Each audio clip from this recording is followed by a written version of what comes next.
Taste the Daily. Erode மாவட்டம் பெருந்துறையில் வருமான வரித்துறையில் வேலை வாங்கி தருவதாக கூறி பெண் துணை தாசில்தாரிடம் 2.5 கோடி ரூபாய் மோசடி செய்த 5 பேரை போலீசார் கைது செய்துள்ளனர். இதுகுறித்தான கூடுதல் விவரங்களோடு நமது செய்தியாளர் சக்தி இணைகிறார். வணக்கம் சக்தி, மேலும் விவரம்.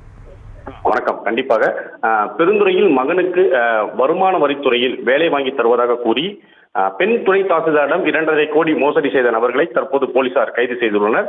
ஈரோடு மாவட்டம் பெருந்துறை திருவங்கடம்பாளையம் காந்திநகர் பகுதியை சேர்ந்தவர் சுந்தராம்பாள். இவர் வருமான வரித்துறை துணை தாசில்தாராக பணியாற்றி வருகிறார்.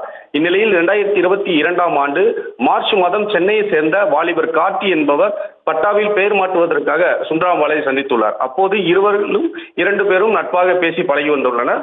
இந்நிலையில் கார்த்தி என்பவர் தன்னை டிஎஸ்பி என கூறி நன்கு பழகி வந்துள்ளார். இதனைத் தொடர்ந்து சுந்தராம்பாள் மகன் சண்முகராஜுவுக்கு வருமான வரித்துறையில் வேலை வாங்கி தருவதாக கூறி சிறுக 2.5 கோடி அளவுக்கு பணம் பெற்றுள்ளதாக கூறப்படுகிறது. கார்த்திகேயன் கூறியது போலவே இதுவரை வேலையும் வாங்கி தராமல் காலம் தாழ்த்தி ஏமாற்றி வந்தது தெரிய வந்துள்ளது.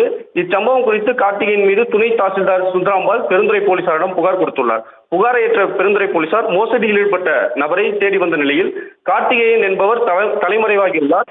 இந்த மோசடி தொடர்பில் உள்ள சென்னையை சேர்ந்த கலைவாணன் பாலசுப்ரமணி, திருவள்ளூர் மாவட்டத்தை சேர்ந்த சின்னத்தம்பி, வினோத் மற்றும் பிரபாகரன் ஆகிய இளைஞர்களை போலீசார் தற்போது கைது செய்து அவர்களிடமிருந்து 4 லட்சம் ரூபாய் பணம் பறிமுதல் செய்துள்ளனர். மேலும் தலைமறைவாகிய இருக்கும் முக்கிய குற்றவாளியான கார்த்திகேயனை போலீசார் தீவிரமாக தேடி வருகின்றனர்.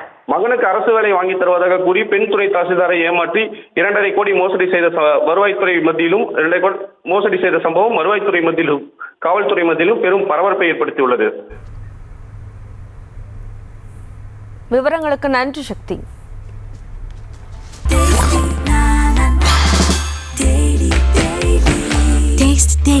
Taste the Daily.